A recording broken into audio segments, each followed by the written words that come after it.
Hey everyone, this is Brian Hatch, and it is surreal to think that this is the final episode of Tribute to Grampa. I committed to shoot these videos for a full year, and today marks the 1-year anniversary of my grandfather's passing.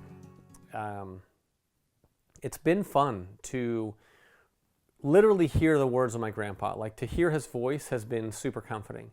And I hope that those that have listened, whether it's you have lost your grandpa, or you just needed to borrow my grandpa for a day, I hope you've been able to hear some of the sage advice in his poems. I've really enjoyed them. There's a lot of fun ones, there's a lot of funny ones, there's a lot of subtly inappropriate ones. I mean, they weren't bad by any means, but and then some serious ones that he quoted from other poets. But today I really wanted to make something special, and so before I get into a lot of things, I want to just cut straight into a poem by my grandpa that is called Lonesome. So let's go ahead and listen to my grandpa talk about loneliness and being lonesome. This is Lonesome. You remember just how blue you felt when first you left your mom and went away to Boy Scout camp 100 miles from home? Or went away to college residing in a dorm and you missed your mom and daddy and your little sweetheart's charm, and you felt so blue and lonesome that you cried yourself to sleep? Well, you don't know what lonesome is if you ain't herded sheep. Camping out all by yourself, no human being in 30 miles, with 1,000 ornery woolies, that sure don't make you smile. Just you, your dog, and them woolies out on the desert dry, and you think of your friends a-dancing beneath the starlit sky, and your little gal is dancing close with that dude from out of town, and you haven't bathed for nigh 2 weeks, and she wouldn't want you around. You see the tumbleweeds roll by, a-blowing in the dust. You'd like a drink of water, but your canteen's full of rust. Or you hear the wild coyote cry when you're trying to go to sleep. No, you don't know what lonesome is, 'cause you ain't herded sheep. So now, after hearing my grandpa's poem on lonesome and loneliness, it's interesting to think that a year ago is when we lost my grandpa. And while I don't feel lonely or lonesome, it's definitely been different not having him around. But listening to his voice has definitely made a difference to me. If there's any advice that I can give you for those that are of the passing generation, if you have someone that you love, that you appreciate and want to stay close to even after they pass, get them to record audio, something that is important to them, whether it's just stories or poems or songs, whatever it is, get them to recite those, because it really makes a difference, and it has in my life. I hope that you've enjoyed these poems. So, how would I possibly close down a year? And by all means, my grandpa will always be a part of my life, no matter if I'm shooting these videos or not. But to me, I think of a couple things that really keep my grandpa close. And so I want to make a pact with you. If I ever see you and you see me wearing one of these things I'm going to show you, it's an invitation for you to say, hey, I remember you saying that was your grandpa's shirt, or whatever it is. I'm a similar build to my grandpa. He was a little guy, not real huge, and so he passed me some of his shirts. Not many. I didn't take many. I didn't want to wear all of the shirts that he liked, but I just wanted to show you a couple things. I thought that it'd be fun. I got this shirt for my grandpa, and it just, when I put it on, it reminds me of him. It's super soft. It's been worn so many times and washed so many times. It feels like softer than a t-shirt. And so I love this shirt. I also have this shirt that is the same. It reminds me of Grandpa in a little bit younger years, that he'd wear kind of this kind of stuff before he got a little bit too older. And this is the same thing. Been washed a million times and just feels super comfortable. And then this is the final shirt that I have. I don't know that I'll ever be able to get rid of these because they actually fit. I actually wear these. So this is the same thing. Very, very subtle. My grandpa did wear these. This one a little bit later in life.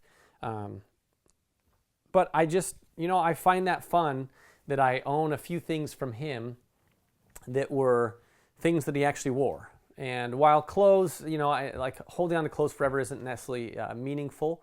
It's more of like, it's kind of like putting my grandpa on me for a minute and kind of remembering him. And so I really love that idea.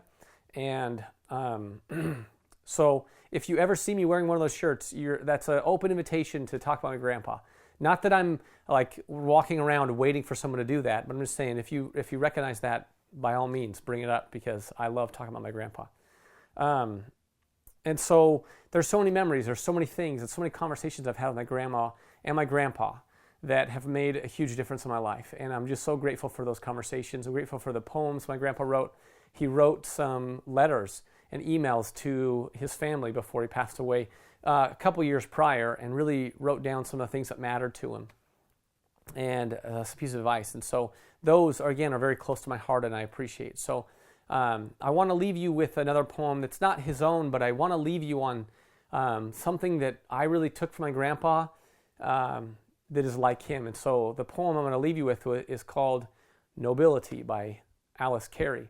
And my grandpa recites it. But before I do that, the last piece of memorabilia, if you will, I have my grandpa is he gave me this tie many years ago, and I've had this for at least a decade. Oh man, longer than a decade. I'm realizing some of the places I've worn this. It's a simple tie. I love it.